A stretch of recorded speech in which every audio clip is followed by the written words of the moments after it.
For me, fame is not the most important thing. The most important thing is that connect with the people with the music.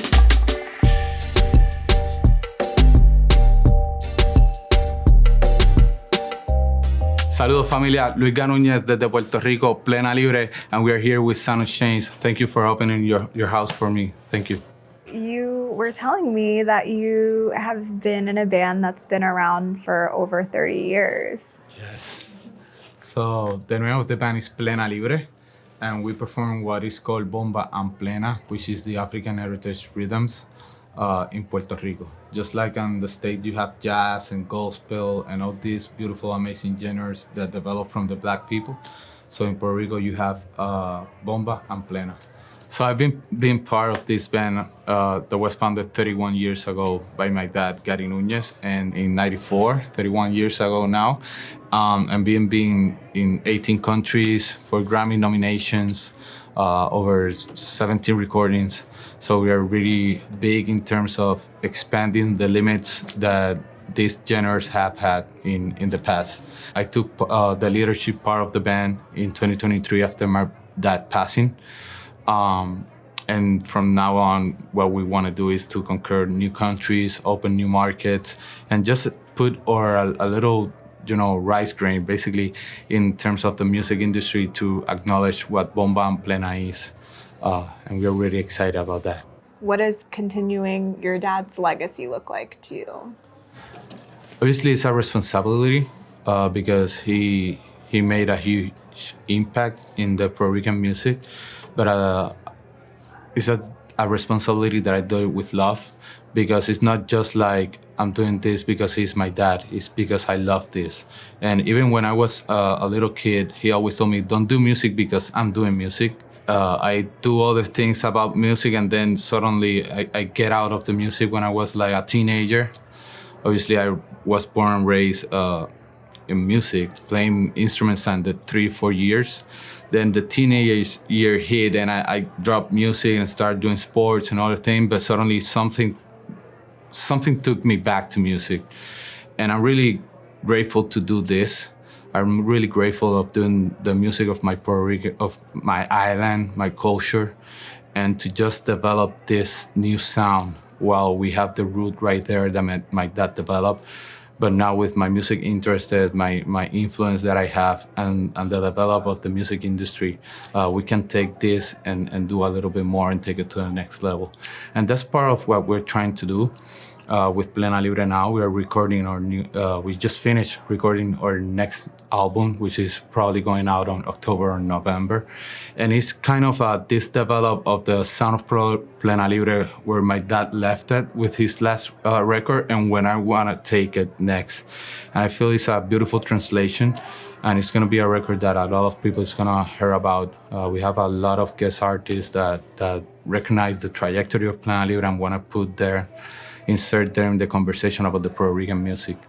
So it's kind of a responsibility, but at the same time, it's kind of joyful to do it. I love being on the stage. I love producing. I love making music. And well, I'm fortunate enough to do that, playing the music of my country. And that make me give me a lot of satisfaction, basically. Mm-hmm. You want to bring your very local sound globally. What's one thing you want the world to know about your sound? I feel the freedom that you feel when you hear my sound. Plena is a beautiful rhythm. I feel like Plena, you can use Plena for whatever emotion you're feeling. And that's part of the Puerto Rican culture. When you go to the basketball, baseball games, there's people playing Plena right there. In your birthday, there's gonna be people playing Plena for you. In your wedding, that's gonna happen. But at the same time, in the sad moments, it's gonna be there for you. So when you lost someone and you're grieving, there's probably somebody en el entierro, I don't know how to say in English, sorry, that is gonna be playing Plena. So while you're suffering and the family's suffering, there's people there making music to be there for you and to show the solidarity. I play in divorce as well, so it's kind of this. Plena is in every corner of life in Puerto Rico, And I feel that that's make us more free. It gives us this freedom of connect with the music and connect with who you are as Puerto Rican. At the same time, I feel like the sound of Plena is a really tropical sound. And that comes because we're from the Caribbean. You know, you listen merengue or bachata and you feel that tropical vibe. You want to be on the beach, you know, when LuisGa is playing in the back. You go to Cuba and then you have Los Bambam there with their timba or salsa is coming. In Colombia, Carlos Vives, all these guys, all this music, all these rhythms, genres that make us feel Caribbean and Latin American. And I feel like that's a really essential part of what Plena is and what we try to give to the people and they receive it. What is the best piece of advice you've received in your career regarding music business? Just do what you want to do and just keep going. You know, Roma wasn't built in one day. Rome wasn't built in one day, and the probability of your career going from 0 to 100 is really slim, and it's just a process of building.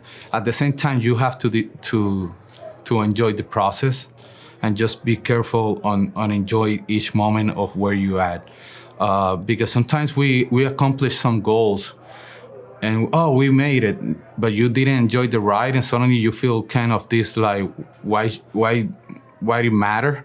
So I'm trying to enjoy the process, to enjoy every part, every moment, and just doing music, trying to express myself around the music, trying to give something out of everything that I do in terms of the public and the audience to get off back. For me, it's really important to connect with people, and I feel like when my music hits, there's always people dancing, and every energy is big for me in my show. So I feel like out of that, it comes from the part of enjoying the moment that you are and just keep going. When I think that I might quit, suddenly it's like, I can't quit. This is what, just give yourself a day to stress yourself and then pass the page and just keep going and have your eyes on your finish line. That's the most important part. The industry, I think, oftentimes can be very complicated to navigate and understand. What do you wish was clearer about the industry? Wow, that's a great question. I believe, especially for as a musician and as an artist, the fact that we don't understand that much the business, and for me is the artist should understand better what we're gonna do, because at the end of the day, we just want to do music. We just want to create and express ourselves. But then it just not ends on the recording process. It's the publishing, it's the master, it's the promotions, it's the TikToks, it's the campaign. And all that for us as an artist, sometimes we wish that we have someone explain as I am 5 years old, right? And sometimes we miss that. And that's a process and a problem at the same way, because you have artists that make great music, but the other part of the music business, they don't have it or don't understand it or doesn't have a team that can, navigate with them. And then you have people that maybe don't make that great music, but can have that team. I feel like I'm in a position where I have built this team on my surroundings, where I can focus a little bit more on the part of making the music, producing the music, and then leave everybody to do their roles and understand everything for me. Because sometimes when I talk with the lawyer, for example, before I sign something, she's explaining everything for me like I'm 5 years old. Like, this is why this is good, this is bad, blah, blah. And that part of the artist understand everything that is gonna happen around us without us even knowing. I feel like that's a really big step that we as a music industry need to solve. The involvement of the artists and how we can understand the process a little bit more. I know. I think I should start a series, Explain This to Me Like I'm 5 years old. Yes. Because that's my whole ChatGPT is everything. Taxes, explain to me like I'm 5. Yes, how to dummy. Like, yeah. That's really great for us, because there's a lot of things happening, and at the same time, everything changed so quick in these times that what you learned 2 years ago, now it doesn't work. So that's part of it, you know. Well, I feel like not even just you, but your family has been in the industry. You've had exposure to the industry for your almost whole life. Yes. If you could change something about it, one thing tomorrow, what would you do? It will be go to the Latin music industry in more aspect as the Puerto Rican music. The fact that we have a voice that is not getting heard. So I would like to connect better with the audience in terms of for example, how do I explain TikTok what Plena is or what Bomba is? You know, how do I explain SoundExchange? How do I explain all these big names in the market what Plena is? And I feel like, for example, this conference is really good for that I have this space right now, this microphone to talk about the music of Puerto Rico. That's amazing. And that's one thing that I would change, the open channels to the artists to communicate their art to the people. That for me is a really important part. The last thing that I would change is that the artists should make the decisions more and trust themselves more. That's something big in terms of how we have conducted our business for the last 30 years. Just like, let us make the decisions in terms of what's best for the group and what we're gonna apply for, and try to understand everything step by step. What do you mean by that, opposed to who making the decisions? Okay, maybe in aspect that the artist doesn't feel that pressure, that we can. I'm really big in terms of focusing on the art and let the art speak, and that's what I sometimes I wanna like bring to the music industry. Just like the art is the most important part, maybe not the most important part is not me, it's just the song. One of the things that I really like say sometimes is that I don't want to be on Times Square billboard, you know, with my face. But if people know my music, even if they don't know it's my music, and they enjoy it and they dance and they feel this emotion, I can create those emotions for them. I won already. For me, fame is not the most important thing. The most important thing is that connect with the people with the music. And that's what I believe that the music industry, and at some form, these platforms that we have right now is helping us to create that and to raise to those audience.